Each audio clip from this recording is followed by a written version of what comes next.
So yan po, makikita natin that there are already dynamics within the cabinet level ni Marcos Jr. sapagkat hindi nga tumatagal ang mga nanggagaling sa pribadong sektor na maging bahagi ng kanyang gabinete.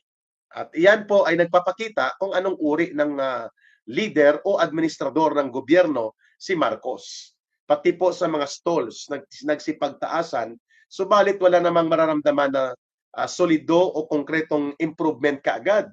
Akala ba natin kakapitalan ito ng isang pribadong sektor, parang public-private partnership concession sa pagitan ng San Miguel Corporation, Infrastructure Development Division at ng pamahalaan ni Marcos. Pero parang ang mga kapital nito ay taong bayan din, no?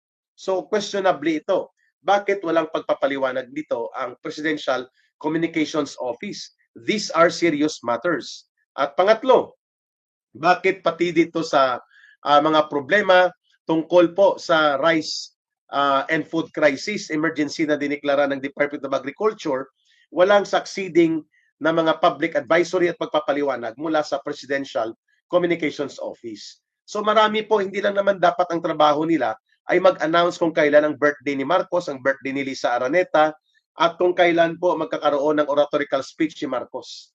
That is not their only function.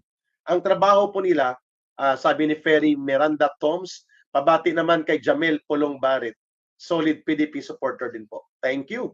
At para sa Ipanaw Sambayanan.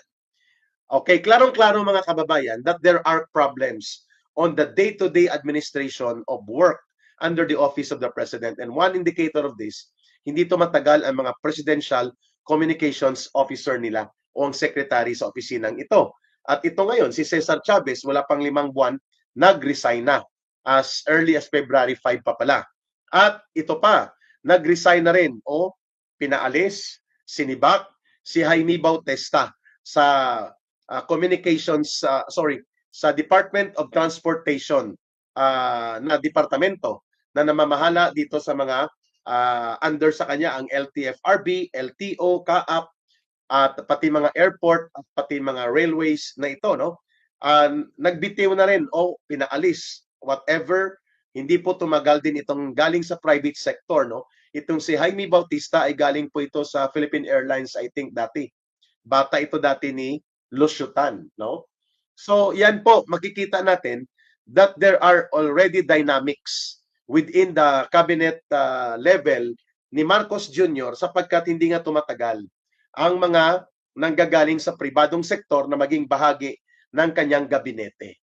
At iyan po ay nagpapakita kung anong uri ng leader o administrador ng gobyerno si Marcos. Ito pa, ang pumalit kay Cesar Chavez as announced by him ay si Jay Ruiz ng ABS-CBN dati na reporter. So mukhang ang mga Lopez Black na naman ang nagmamaniobra papasok dito sa power play sa Malacanang. And mukhang patutunguhan daw niyan ay ibabalik ang prangkisa ng ABS-CBN samantalang ang SMNI na may active franchise hindi po pinapayagang ipa-operate nitong abusadong National Telecommunications Commission or NTC under the Office of the President. So alam na natin kung ano po mga laro ng politika na ito. Mukhang itong si Jay Ruiz ay manok at bata-bata ng mga Lopez na nagmamaniobra muli ngayon na magiging bahagi ng power corridors ni Marcos ang mga Lopezes. Ayan, mga oligarko talaga ang kanilang mga priority, mga kababayan. At yan ang kanilang inuuna, no? At ganoon din po, Ferry Miranda, mamaya na lang, alam mo na, nag-explain na po siya sa interruption ka. Opo, nakakapag-interrupt po kasi pag nakabuelo na ang discussion ni Ka Eric. Pasensya na po kayo at mamaya ko na po babatiin yung iba o kaya doon na lang po sa Solidarity and Thanksgiving po natin. Okay, so ang pumalit naman dito kay Jaime Bautista sa Department of Transportation ay si Vince Dizon. Dati din po itong naglingkod sa panahon po ni former President Rodrigo Duterte. I think sa Clark Economic Zone and Development Authority ito or sa BCDA, if I'm not mistaken, Basis Conversion and Development Authority. Itong si Vince Dizon, no? Kasama din po ito sa mga vaccine task force noong pandemic time sa COVID-19. Itong ng pangalan na Vince Dizon. So si Jay Ruiz po ng ABS-CBN galing ang papalit kay Cesar Chavez bilang Presidential Secretary for Communications. Ayun. So sana po mag-improve na sila sapagkat itong sinasabi natin, wala pong nararamdaman na matuwid at karampatang improvement sa airport sa NAIA, kundi ang unang ipinataw kaagad ng grupo nila Ramon Ang ay ang paniningil ng napakalaki, sobrang laki po at taas na pagsingil sa mga taxi and vehicle concessionaires na nagsiservice po sa airport ng mga pasahero. From 3,500 naging 9,800 po. Monthly ang singil bawat unit. Sa yellow taxi na may mga batingting, yung pandaraya sa, huwag kayong sumakay dyan 80% sa kanila dyan ay dinadaya ang metro para makarecover doon sa napakamahal na mga bayarin sa konsesyon sa airport, at inaamin mismo ng mga driver na nagbabatingting sila. Direct hand experience po yan. Pag batingting po illegal yon, either nakakabit sa kanilang accelerator o sa cellphone nila naka-bluetooth, naka-program po. So nire-retoke nila, kaya dapat itong LTFRB ay magsagawa po ng pag-grade at special operations para po mapasagot at makasuhan ito mga kriminal na mga gumagawa po dyan sa airport ng pang-hold up gamit ang batingting sa mga unit ng taxi, yung yellow, yung airport taxi. Kasi from 2,000 to 7,000 yata or 6,000 per month ang kanilang concession per unit. Kaya nandaraya sila at gumagamit ng pandaraya. At ang mga kasabwat, ayon mismo sa revelations ng mga drivers na direkta kong nakakausap, mga airport police. Nagbalik na po ang mga sindikato sa airport at walang pakialam dyan sila Ramon Ang. Kasi sa kanila ay ang infrastructure side at ang paniningil ng ganansya, tubo. Pero itong administrative aspect, pinabayaan din po ito ni Marcos. At dapat malaman din niya ni Vince Dizon sapagkat sakop niya yung airport na yan. So nakakabahala po yan because libo-libo po mga pasahero ang binibiktima nila, hindi lang mga turista, kundi pati po mga biyahero at mga mananakay na mga kababayan natin. Mantakin mo, ang dapat mong bayaran lang na 200 to 300 pesos, sobra doble, nagiging 700 to 800. Then the longer the distance that you take itong sa mga yellow airport taxi na ito, ay lalo pong pumapatak hanggang 80 po, hanggang 180% to 250% po. So kung ang bill mo is only 1,000, magiging 2,000 po. Mantakin po ninyo, million po ang kanilang nakukuha dyan, araw-araw. Bakit? Kasi by the thousands po, hundreds of thousands po ng mga mamamayan natin ang dumadaan sa airport. So hindi po yan pinapakialaman ni Ramon Ang at ng San Miguel. At sila po ay para lamang sa ganansya at sa kanilang proyekto, infrastructure. Pero ang administrative aspects po and operational components na ito ng mga kasindikatuhan sa airport, dapat po ito ay pakialaman ng gobyerno. Kasi po, mas lalo silang naiinganyo na maging malakas ang loob na maging sindikato dyan sa airport sapagkat wala na pong pakialam ang gobyerno ni Marcos tungkol sa issue at usapin ng pangungurakot sa loob ng gobyerno. Yan ang mga isinumbong kay Ka-Eric, mga kababayan, at ako nga nasaksiyan ko from airport to Guadalupe sa ordinary and regular taxi rate that is only 260 pesos. Metro yan magpa-plus ako, binabayaran kong driver 300 pesos dyan sa Guadalupe Mall mula sa airport.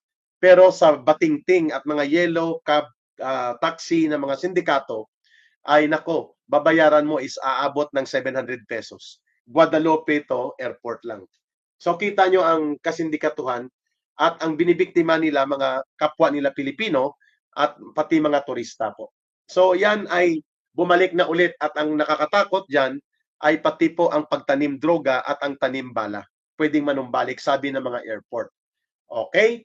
So klarong-klaro these are issues na dapat i-address ng bagong Transportation Secretary.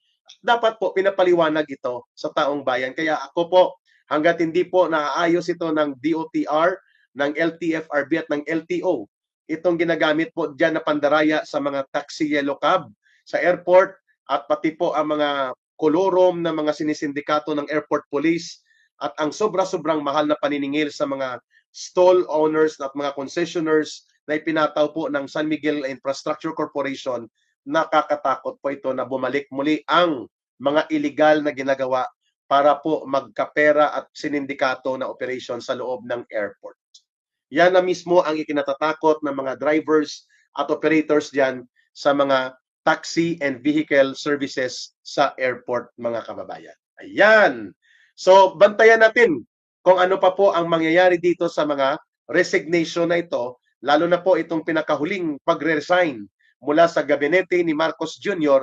ng kanyang Presidential Communications Office Secretary na si Ginoong Cesar Chavez, na pwede pong magkaroon ng iba pang mga revelation ng iskandalo sa hindi maganda na dynamics po ng pagpapatakbo dyan sa Office of the President, lalo na po sa loob ng Malacanang. Okay, bantayan natin yan. Sapagkat habang umiinit at lumalarga po ang mga pangpolitikang hidwaan sa pagitan po ng Marcos at Romualdez, kasama silang dalawa, itong magpinsan na ito at mga alipores nila laban po sa mga Duterte, ay lalo din pong dumadami at lumalawak ang ibinubunga na krisis sa ating bansa.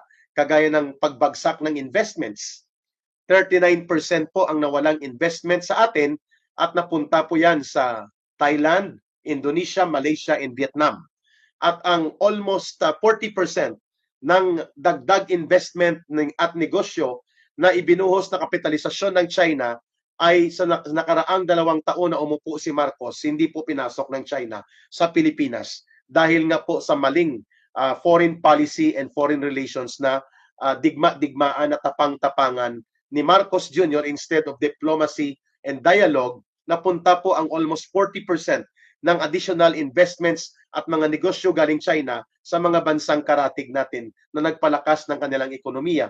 I'm talking about Vietnam, Thailand, Indonesia, Malaysia, na mga bansa na mas maayos po, at Singapore, at lumakas ang kanilang ekonomiya. Hindi lamang po yan, kundi mismo ang investments na nasa Pilipinas lumilipat na rin po papunta sa kanila. Dahil very unstable po ang political situation sa ating bansa at hindi po maayos ang pamumuno, competence at ang kanyang direksyon ay hindi po matibay kung ang pag-uusapan ay ang good governance.